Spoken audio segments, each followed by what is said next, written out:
Hi, my name is Ciara Escar, and this speech is for COM 2140. This is our editorial speech analysis. For my editorial, I've chosen the article, "It is Every American's Right to Curse the President." It is a case that challenges the First Amendment in the case of Roselle Park versus Patricia DeLassio. This editorial discusses the case of the municipality of Roselle Park versus its resident, Patricia DeLassio, and breaks down the case that brought to light the topic of free speech versus higher political powers. Many understand that there are to be laws that prohibit talk against the president or any other positions of power, but there are serious gaps in actual laws and the limits of freedom of speech. The First Amendment is actually only limiting to the government. It is not to individual entities, and it is in many different um, practices outside of verbal words, such as the signs that were put up by the defendant. The municipality's court case was proven to be infringed upon the defendant's freedoms, rights, and ultimately lost the case because the case opened the door to conversations about strong verbal opinions towards our president or political leaders in general. Roselle Park believed that Mrs. DeLassio's daughter, who the case was actually towards, even though the case happened on Mrs. DeLassio's property, to have breached laws by posting large banners with obscene sayings against the current President Biden. They did lack in saying that the laws of the municipality cannot override the laws of the Constitution. Thus, that is how the case is ultimately was won. The author also presented how Roselle Park and its court judge were on the wrong side of the law once it was ordered the defendant to remove the flags from her personal property.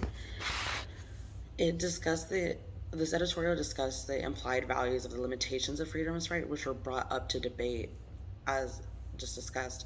It focuses on showcasing how Ms. DeLassio's speech does not approach the boundary of limitations, as the author discusses examples of the exceptions and limitations in the First Amendment in similar context, as in the previous case of the Supreme Court.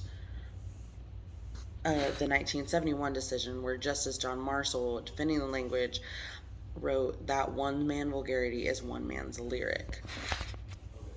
The author cleverly uses the strength of the First Amendment quotation, along with quotes from other popular cases, as the 1971 case, as evidence to prove how the case was ultimately won. The author uses language to show in favor of the court decision, and the board of this editorial also highlights the possible limitations of constitutional rights that further challenges the reader. The ultimate point of this was showcasing the obligation for the general public to be more knowledgeable of the laws, as is an added defense against misunderstandings and dangerous strikes against their liberties, which are commonly misunderstood. The main claim was a claim of fact, as it discusses whether or not something was in fact a general misunderstanding when it comes to the law of what is the actual limitation or purpose of the First Amendment free speech.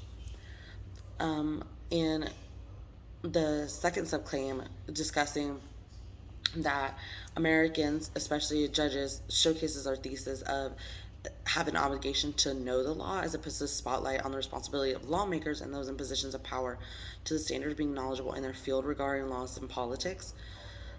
It proves the validity of the point in the claim of fact that shows the obligation for Americans and judges and people in power. The limits of free speech were subject to debate in this case, but Ms. DeLassio's case was not on that side. It was a claim of fact as the writers dissect the law and mirror the laws against the case. The article states society's standards change. The court is fallible. The board strongly disagrees, for example, with the court's view that corporate spending on political campaigns is a constitutionally protected form of free speech. This further leans into the common misunderstanding of the reach of the First Amendment, which this entire case was about. The political polarization is straining the ability of Americans to understand each other's viewpoints and the tolerance that they have. And it is especially that with the language of the laws that many do not understand, and it can come into question. That brings into the example of a claim of value, as it asserts the importance of historical cases and different examples of tolerance and political situations in this case.